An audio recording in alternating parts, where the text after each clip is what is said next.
بھائی گناہ کرنا جانتے ہو نا، توبہ کرنا بھی سیکھو. خطا کرنا جانتے ہو نا تو پھر اپنی خطا کو معاف کرانا بھی سیکھو کہ خدا کو پتہ لگے کہ ہاں میرا بندہ کیا ہے، شرمندہ ہے. 1/3 لشکر یزید کس کے ہاتھ میں تھا؟ ہور کے ہاتھ میں تھا. کہتے صبح عاشور جب اپنے گھوڑے پہ سوار ہوا اور لشکر امام حسین کی طرف دوڑا تو آدھے سے زیادہ لشکر نے سمجھا کہ ہور نے پہل کر دی، اٹیک کر رہا ہے. کہ جیسے خیام حسینی کے قریب پہنچا تو ہور نے خود کو گھوڑے کے نیچے گرا دیا. میرے استاد پڑھا کرتے تھے ہور نے دونوں جوتے اتارے اور اپنی گردن میں ڈالے. کہ کیوں؟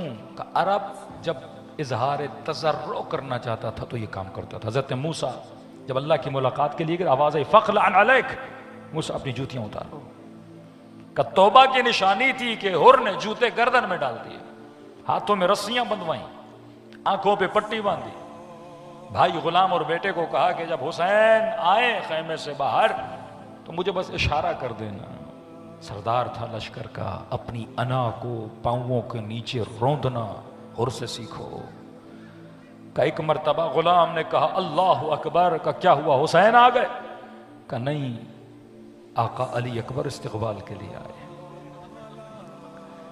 کہ ایک مرتبہ غلام اور بھائی دونوں نے کہا اللہ اکبر اللہ اکبر. کہ حسین آ گئے؟ کہ نہیں، عباس علمدار استقبال کے لیے آئے ہیں.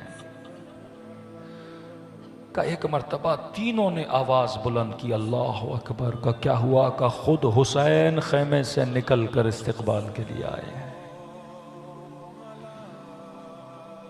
ہر ایک صفت کی وجہ سے ہر بنا، ادب. بے ادب محروم از لطف رب. بے ادب ہو گئے تو خدا کے لطف سے محروم ہو جاؤ گے.